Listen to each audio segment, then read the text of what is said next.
other than that. I mean, I get a lot of resistance on my path. I do. Some of it really, really sucks, but you know what? I'm not a paraplegic in a wheelchair that needs to blow in a straw just to get around the block. And I include that into my understanding of my life. I don't censor it so I can be a martyr. There are a lot of people that have it a lot, and I mean a lot, worse than I do. Different types of interference in their life. I have a different type of resistance. But I'm not, like I said, blowing in a straw. I'm not somebody that has chronic debilitating back pain where I can't even stand up and I have trouble falling asleep because of that.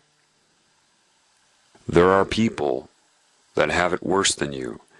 The girl that I showed you in the beginning of the next phase video, I'm not her.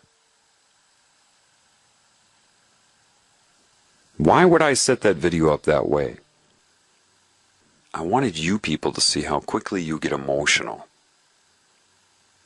And then you were emotional, you wanted to defend her, and right away did you point your finger at the Illuminati, forgetting about the beam in your eye.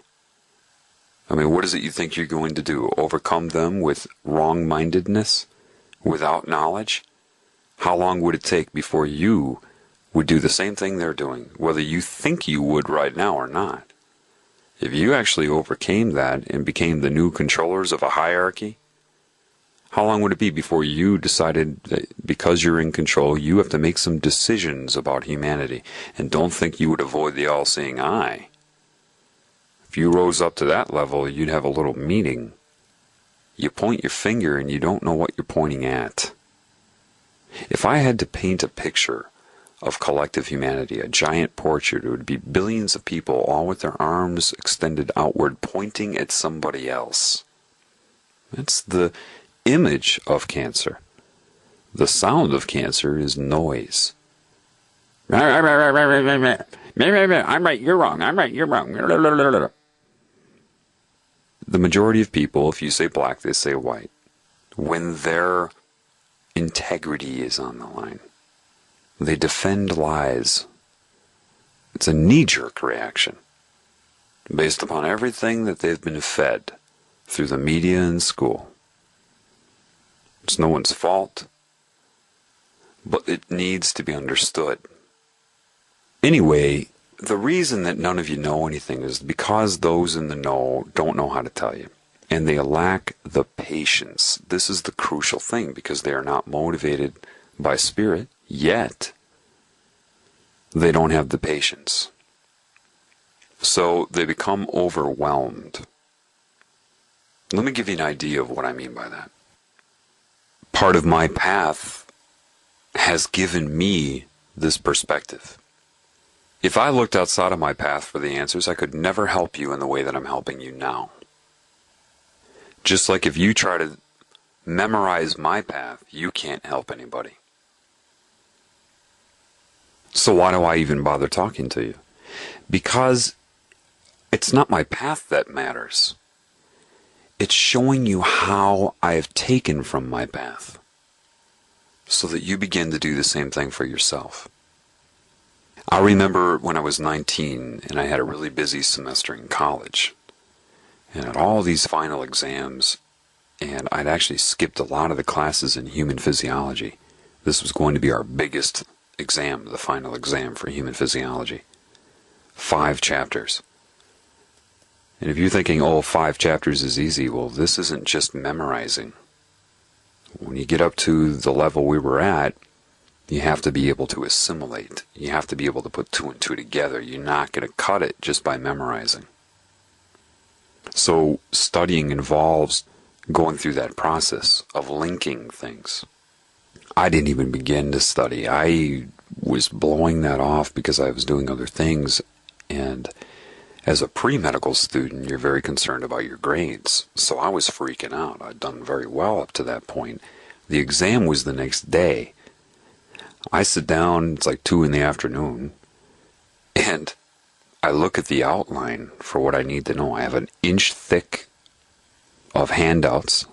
I'm not going to exaggerate that and say it was 3 inches. It was about an inch. 5 chapters. And I look at the outline, 2-page outline of what I need to know. The whole thing looked like Chinese. All of it. I didn't understand any of it. And I knew I had to know it the next morning. I tried opening up the book and reading, and I was so anxious I'd read a paragraph and forget what I just read. I'd have to reread it and then read it again. I was looking at everything. I went through all the handouts one by one. And I was looking at everything at once in a state of anxiety. I was overwhelmed. I went into the other room where my dad was, and he's a professor but not in science, so he didn't understand it either. But I handed him the outline in a panic. I said, "Dad, this is too much. I fucked up. The whole semester is a failure. I can't do it." And he looked at it, and he looked at me. He handed it right back to me. He says, "What can you do?" "What do you mean?" He said, "What can you do? You can only do what you can do. All you can do is the best that you can do. Nobody can ever ask you to do more than your best effort. You're in a situation, you can't change that now. So you can either collapse and look at the whole thing at once, or you can take it one step at a time. Better you learn one chapter well than look at all 5 chapters and all the handouts at once and retain nothing.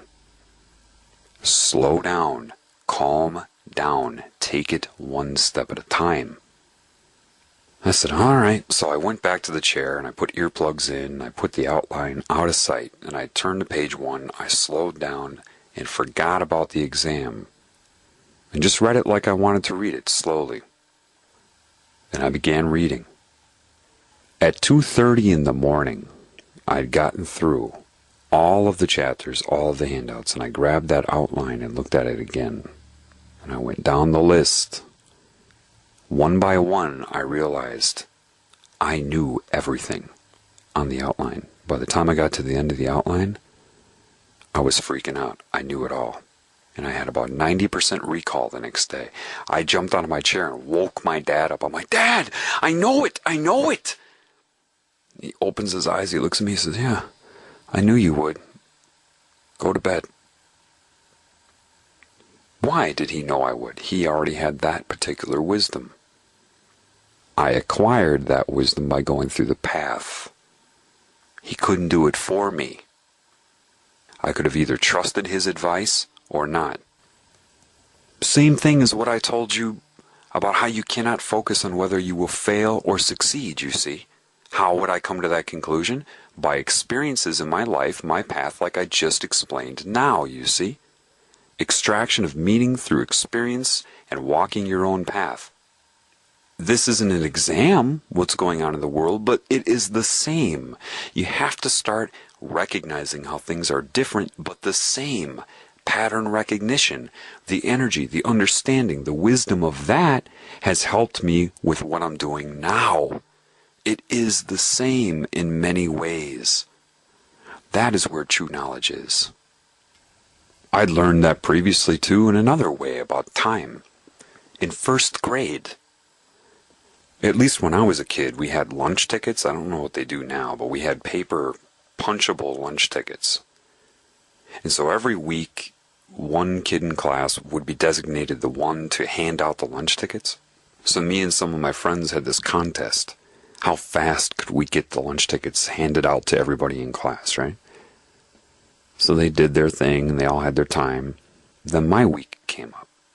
The first day, I was all raring to go, and as soon as I got those lunch tickets, boom, I'm just flipping through them, looking for people, trying to find them as fast as I can. They're running over to their desk, looking for the next person, running over to their desk.